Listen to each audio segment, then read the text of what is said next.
جسم میں پانی اور نمکیات کی کمی ہو جاتی ہے، خون گاڑھا ہو جاتا ہے، اس کی روانی میں، اس کے چلنے میں بہت زیادہ دقت آتی ہے، جسم ٹھنڈا ہونا شروع ہو جاتا ہے، اور یہ مرض اگر بگڑ جائے یا ایمرجنسی صورت اختیار کر جائے تو یہ ہلاکت کا سبب بھی بن سکتا ہے۔ اس لیے اس مرض کو جو ہے وہ ہرگز ہلکا نہ لیں۔ تو اب ہم چلتے ہیں بورڈ کی طرف، اور یہاں پر مزید میں آپ کو اس کا اصول علاج کے بارے میں سمجھاؤں گا۔ اچھا، اصول علاج میں یہ ذہن میں رکھ لیں کہ اس مرض کا جو علاج ہے وہ ہم نے کس اصول پر کرنا ہے، ٹھیک ہے جی۔ اس مرض کی علامت اور اسباب کو سمجھیں کہ اس میں رطوبت بڑھ جاتی ہے، اور وہ رطوبت جسم خارج کرنا شروع کر دیتا ہے، جس کی وجہ سے بار بار پخانے آتے ہیں، اور پھر ان پتلے پخانوں اور لوز موشن کی وجہ سے جسم کی جو حرارت ہے وہ بھی ان کے ساتھ مل کر خارج ہونا شروع ہو جاتی ہے، جس کی انتہا یہ ہوتی ہے کہ جسم میں پانی اور نمکیات کی شدید قلت ہو جاتی ہے، اور خون گاڑھا ہو جاتا ہے، اور جسم سرد ہونا شروع ہو جاتا ہے، اور اسی وجہ سے مریض موت کے منہ میں چلا جاتا ہے۔ جیسا کہ ہم دیکھتے ہیں کہ بچے بیچارے جو ہے وہ اس مرض کے بھینٹ چڑھ جاتے ہیں۔ اچھا، اب آپ یہ سمجھ لیں کہ اس مرض کا اصول علاج کیا ہوگا۔ اگر آپ کو یہ نقطہ سمجھ آ گیا تو آپ کامیابی کے ساتھ اس کا علاج کر سکتے ہیں، اس لیے اس نقطے کو سمجھیں۔ ہمارے پاس رطوبت کو گاڑھا کرنے کا ایک قدرتی اور فطرتی فارمولہ موجود ہے۔ کون سا؟ کہ ہمارے پاس دودھ ہے، دودھ ایک رطوبت ہے، اس دودھ میں ہم ترشی ملاتے ہیں رات کو، اور صبح جب اٹھتے ہیں تو وہ دودھ گاڑھا ہو کر دہی کی شکل اختیار کر چکا ہوتا ہے، یعنی اس کی جو مایا پن تھا دودھ کا وہ ٹھوس ہو چکا ہے، وہ دہی بن گیا ہے، گاڑھا ہو گیا ہے۔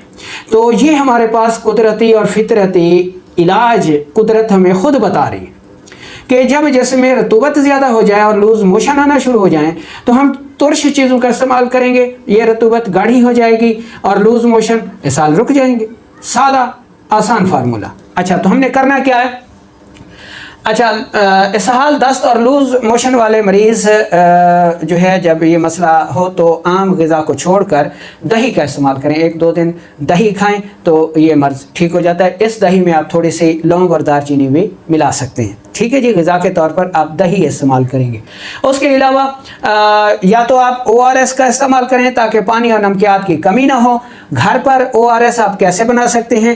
1 کلو سادہ پانی لے کر اس کو ابال کر نیم گرم جب بچ جائے تو اس میں 4 بڑے چمچ چینی کے ڈال دیں یا گلوکوز ڈال دیں، ٹھیک ہے، کوئی ایک چیز ڈالنی ہے، یا اچھا 4 بڑے چمچ چینی یا گلوکوز اور 1 چھوٹا چمچ چائے والا جو ہے وہ اس میں آپ نمک ڈالیں گے، اس کو حل کر لیں گے، یہ آپ کا قدرتی گھریلو ORS تیار ہے۔ لوز موشن والے کو آپ نے بار بار ہر لوز موشن کے بعد یا جب اس کو پیاس لگے تو یہی پانی دینا ہے پینے کے لیے، ٹھیک ہے جی۔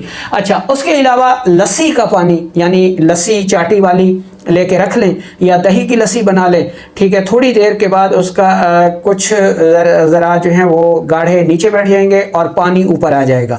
اوپر والا پانی لسی کا احتیاط سے نتھار لیں، اور لوز موشن والے مریض کو یا بچے کو بار بار یہ پانی پلوائیں، ٹھیک ہے جی۔ یہ بہترین قدرتی ORS کا بدل ہے، ٹھیک ہے۔ اچھا، اس کے علاوہ ترش پھل مریض کو کھانے کو دیں، جیسے سیب ہے، آلو بخارا ہے، فالسا ہے، اسٹرابری ہے، جامن ہے۔ یہ لوز موشن، اسہال اور دست کا بہترین قدرتی علاج ہیں۔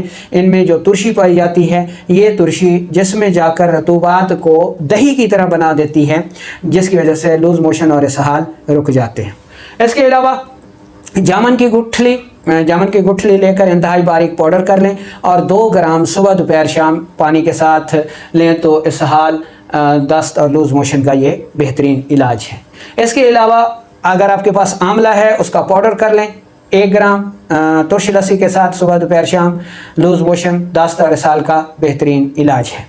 اس کے علاوہ اگر آپ کے پاس حلیلہ سیاہ بریاں ہیں تو حلیلہ سیاہ لے کر اس کو توے پر بریاں کر لیں، یعنی توے پر ہلکا سا گھی لگا دیں اور حلیلہ سیاہ کو اس پہ ڈالیں گے تو وہ پھول جائے گا، یعنی جلنے نہ پائے، بس پھول جائے، اتار لیں، پاؤڈر کر لیں۔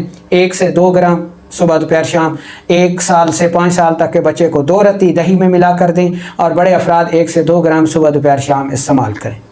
اس کے بعد آ جاتا ہے جی بیل گری۔ بیل گری جو ہے وہ لوز موشن اور دست کو روکنے کی بہت مفید دوا ہے.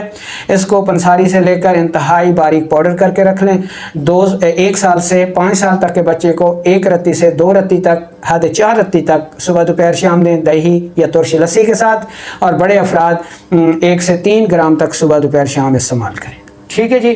اس کے بعد آ جاتا ہے جی پھٹکڑی بریاں. پھٹکڑی لے کر اس کو بریاں کر کے رکھ لیں 1 رتی صبح دوپہر شام 1 سال سے 5 سال تک کے بچے کو. ٹھیک ہے جی. اور بڑے افراد جو ہے وہ 4 رتی سے 8 رتی تک صبح دوپہر شام دست اور لوز موشن کے لیے استعمال کر سکتے ہیں. اس کے علاوہ کرنجوا ہے، کرنجوا لے کر اس کا تخم نکال لیں جس کو مغز کرنجوا کہتے ہیں. ٹھیک ہے جی. اس کو پاؤڈر کر لیں. ٹھیک ہے. اور 1 سے 2 رتی تک بچوں کو اور 4 سے 8 رتی تک بڑے افراد جو ہیں وہ اسہال، دست اور لوز موشن کے لیے استعمال کر سکتے ہیں.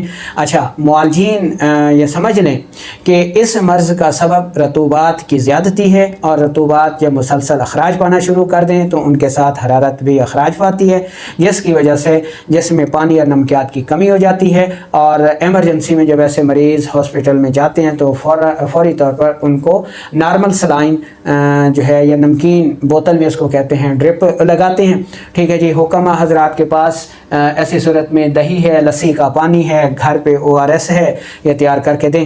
اچھا، علاج کے طور پر اگر آپ قانون مفرد اعضاء کے معالج ہیں تو 2 محرک یعنی عضلاتی اعصابی محرک شدید تک آپ جو ہے ایسے مریضوں کو ادویات دے سکتے ہیں. اگر مریض کا جسم ٹھنڈا ہو رہا ہے تو اس کو آپ ساتھ مقوی خاص دیں. ٹھیک ہے جی. اچھا، اس کے علاوہ اگر آپ طب یونانی کے معالج ہیں تو پھر آپ خلط سودا بڑھانے والی ساری ادویات جو خلط سودا بڑھاتی ہیں ان میں سے کوئی بھی دوا جو ہے وہ اسہال، دست، لوز موشن کو استعمال کر سکتے ہیں. اچھا، اگر آپ آیورویدک کے معالج ہیں تو پھر آپ وات دوش بڑھانے والی ادویات سے ان کا علاج کر سکتے ہیں. ٹھیک ہے جی. اگر آپ ہجامہ معالج ہیں، ٹھیک ہے جی، تو پھر آپ نے کیا کرنا ہے؟ تو انسانی جسم کا جو عضلاتی اعصابی حصہ ہے، 2 نمبر تحریک کا حصہ ہے، اس حصے پر آپ ڈرائی کپنگ کریں گے. بار بار ڈرائی کپنگ کریں گے تو یہ اسہال اور موشن جو ہیں وہ رک جائیں گے. یاد رکھیں کہ آپ نے تر کپنگ نہیں کرنی. ٹھیک ہے. ڈرائی کپنگ کرنی ہے. کس ایریے پر؟ انسانی جسم کی جو 2 نمبر تحریک ہے، یعنی دائیں طرف، دائیں کندھے سے لے کر ناف تک، یہ جو نصف درمیانی حصہ بنتا ہے یہ. ٹھیک ہے جی. تو اس پر آپ نے ڈرائی کپنگ کرنی ہے تو فوراً جو ہے وہ اسہال رک جائیں گے. عام طور پر یہ کہا جاتا ہے جی کہ جو اسہال والے مریض ہیں ان کو ہجامہ نہیں لگانا چاہیے. وہ بیان ہے تر ہجامہ کے لیے. تر کپنگ آپ نے نہیں کرنی، یہاں پر آپ نے ڈرائی کپنگ کرنی ہے. اور مریض کو ساری اعصابی غذائیں بند کر کے عضلاتی غذائیں اس کو کھانے کے لیے دیں. دہی دیں، ترش پھل دیں، لسی کا پانی دیں. ٹھیک ہے جی. جامن دیں، فالسا دیں، آلو بخارا دیں.